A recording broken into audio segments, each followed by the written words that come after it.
Well, Jason, you talked about development of these motorcycles, and a lot of it has to do with ergonomics. And being that these bikes are only really just over a year old, maybe a year and a half, there's a lot of development going on.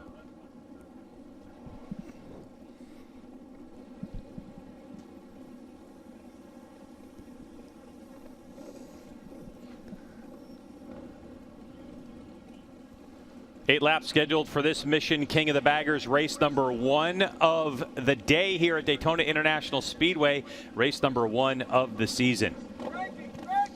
What is going to happen on the high banks of Daytona? Who's going to get away clean? And will Tyler O'Hara be able to come from the last row and work his way into that lead draft pack, which we expect to form of Travis Wyman, Kyle Wyman, James Rispoli, Jeremy McWilliams of MotoGP fame, 500 GP in the mix on row number 2 with Taylor Knapp, Bobby Fong also, who's now got a job and is here racing for a couple of these Mission King of the Baggers. I'm looking out, Greg, and I don't see Rispoli on the front row. You can see the 2 factory Harleys there, but the Vance and Hines Harley of Rispoli has not made his way back.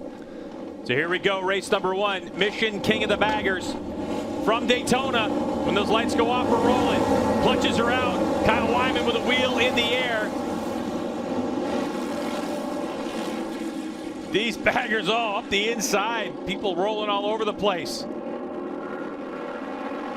So, Jason, here we go, and it's going to be the number 10 of Travis Wyman, who gets out to an early launch with his brother in tow, the number 1 plate, Kyle. Yeah, he's exactly right behind, and it looks like Jeremy McWilliams there in 3rd. So the 2 brothers out front right now, this would be a dream scenario if they could kind of break away somehow and get out front. But look at this flyer that Travis is on. Travis set the pace here yesterday, was very fast.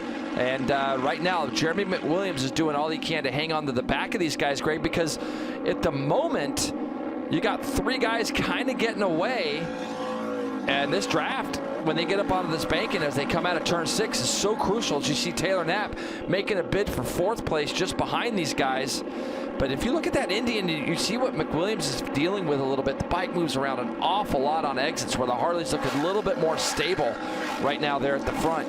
The team threw a new swing arm, looked like a MotoGP swing arm on that Indian motorcycle of Jeremy McWilliams' bike for today's practices and qualifying. Down the back straightaway we go, heading into the chicane. The number 10 on the Harley-Davidson Screaming Eagle Road Glide.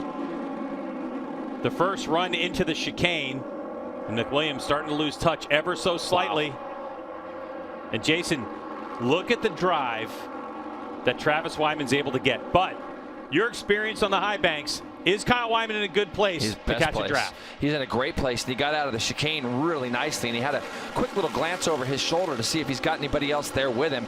And if I know Kyle and Travis, they've probably had a little discussion of, let's not mess around with each other too much in spots. You could see Kyle actually backs out of the throttle there as they came across the tri-oval. And, you know, where these guys are going to get shown a pit board is going to be in the infield section. And you can see Travis misses a gear there, goes a little bit wide in turn 1. Kyle has a look over his shoulder to see if anybody was with him. So Kyle's going to do his best now to put his head down through this infield section. Is this Tyler O'Hara already up to 4th? It is. You can see that bike moving around a lot as he comes into this infield section, our first horseshoe, trying to go with them. And on these banks, look, Greg, you can see the draft. O'Hara now in the draft of McWilliams. Look at the right part of your screen. That's Tyler O'Hara coming from the back of the grid. Jason, what a start that he got. And that displaces a couple of riders. And why? On the right part of your screen, he's able to do what he's doing right now. Battling for position with his teammate, Jeremy McWilliams, is the 2020 winner. Rear tire, which indicates that the rear wheel and the engine weren't at the same speed. Another member of our broadcast team joining us is Roland Sands. Roland, what are you seeing out there, man? How are you? Top of your screen is the number 29 on the Mission Foods S&S Indian Challenger team out of Petaluma, California, Tyler O'Hara, who's had a career of racing these secondary classes over the course of his career. And now Kyle makes a huge mistake. So all of a sudden, Kyle has lost the lead. He goes from 1st back down to 3rd. Just cannot get that turn 1 dialed in that particular time. And he hands the lead over to his brother, Travis Wyman. Score points in every race. You can see Kyle is just getting in there. He's trying to get the bike into gear, and it's just not doing it. And you know, Jason, in talking with James Rispoli, who unfortunately is not in this race, but asking him about his experience, he had 80 laps on his bike. I said, when does this bike feel heavy? He said, the only time it feels heavy actually is if you're too deep into a corner and you've got to kind of get that stopped. Other than that, if you hit your brake markers and you roll through the corners, it's extremely nimble, these Mission King of the Baggers. That iconic Harley-Davidson Stars and Stripes #1 in the draft of the Indian, and he will pass and work his way up to second spot. So a good move for Kyle Wyman. This is going to give Kyle Wyman a ton of confidence, knowing that he's able to draft past that Indian really, really easily before the tri-oval. And you can see now, Greg, see that gap that's opening between first and second? All of a sudden, O'Hara, and I'm not going to speculate that he's got a problem, but it definitely looks like he has had that gap opened up on him quite a bit through the infield section of this track. And he has gapped those guys behind him just from that moment that he got into the chicane and out. Kyle Wyman has been able to open up that gap, and these guys are coming now to the white flag. Second place change, and there goes Tyler O'Hara into second, and look at him just reeling him in. Checkered flag is out. We're going to the final line, and oh, there it is.